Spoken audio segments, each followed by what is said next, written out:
What up, fam? Here we are on another episode of If You Don't Know, well, now you know. So we're going to talk about paint gun. This is the Magnum Project Painter Plus. Watch out. I got this one maybe 4 years ago. I did about 1,000 square feet, and then other cabinets and stools, things like that. And then I shot the rooms today. Show you that one on a different video. I'm gonna walk you through. I ain't no professional, amateur hour here. So this is the things that I run into that are problems and benefits, I guess. So I was able to shoot 4 rooms, roughly about 500 square feet, in about an hour and a half. Let's just call it 2 hours. That was because I had some issues. So you have your machine here.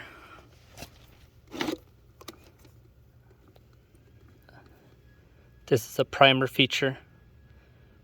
You primer the machine in the beginning. You stick this dude and this one into the paint, and it sucks paint through, and then into the hose, and you're ready to paint.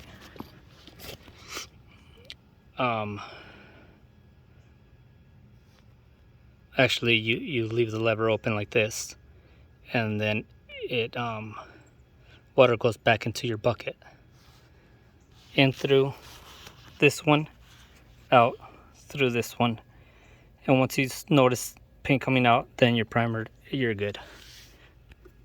Then you drop it down, and then it will send paint into the hose, and then you put it to whatever pressure setting you need, depending on the material that you're shooting. You'll test out on a cardboard or something and make sure you're getting an even spray.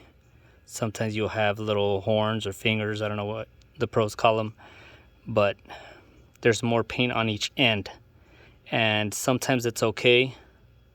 I know the pros will say it's not, but sometimes there's not a lot of material, so when you do an overlap, you'll cover that up. But sometimes you're shooting a lot of material on each end, and it's actually streaking and creating a thicker layer, and you'll see it on the paint. And I got some of that on the ceilings, and I'll show you right now. On and off button, about 4 feet of extension, and it does have a light here, so it tells you if there's power. You'll need an extension cord. You have on the Pro, I think it's about 20 or 25 feet of hose length. I don't think it's rated for any longer. I have this taken apart because I want to show you guys something. You have your gun, and then it has an it locks it open so you don't accidentally press it. You have extensions. Those come in real handy if you're doing ceilings or whatnot. This one's about a 2 foot or something like that. There's 6, 3, all kinds of different ones. You have 2 different tips, or guards, I think they call them, a blue and an orange, and those are depending what tip you're using is what guard you use. And a quick and dirty on these. Can I get a focus? There's a numbering system. This one happens to be a 515. 5 means you'll get a 10-inch spray, and then the other 2 are how much material comes out, and then depending on what you're doing. like the cabinets, you want to spray a little bit of material so you don't get all kinds of globs. You have your filter that goes here, which is very important, and then a filter for the gun. It goes here, and then this dude goes in here like that, and then you have yourself a gun. Those two things you need to have clean, and your paint needs to be clean, or else you're gonna get clogs, and that it's the most annoying thing and time wasting event while you're painting.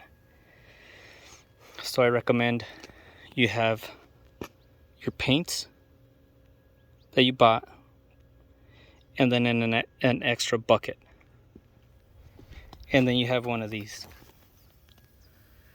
You dump your paint through it, it filters it, and you're gonna have minimal clogs.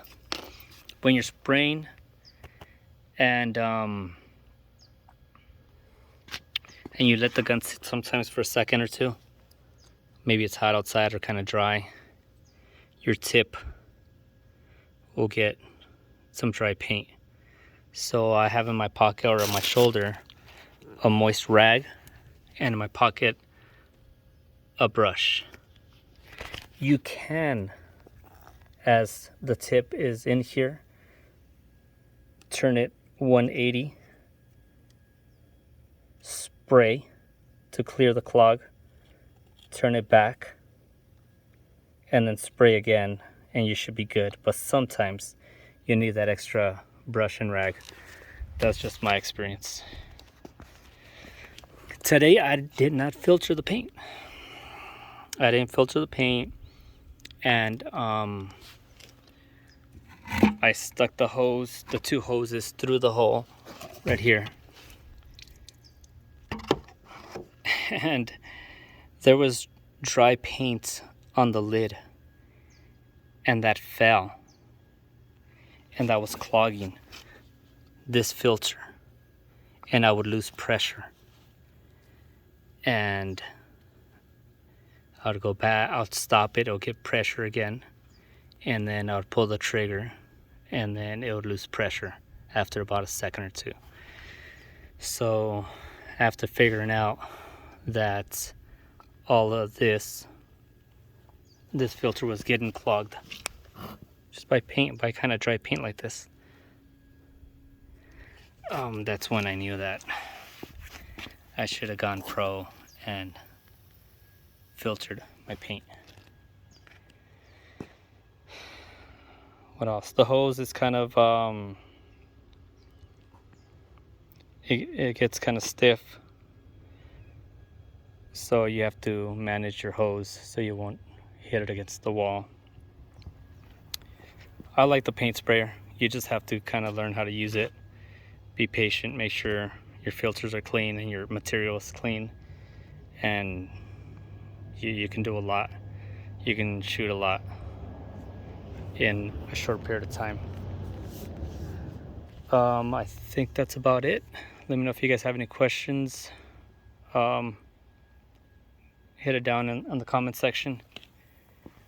These run about, I don't know, I do all kinds of Craigslist stuff, so I think I got this one for about $200 or something like that.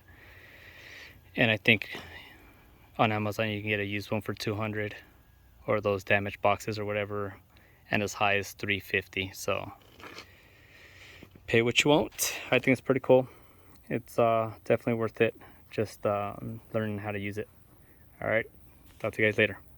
Like, subscribe, hit that bell.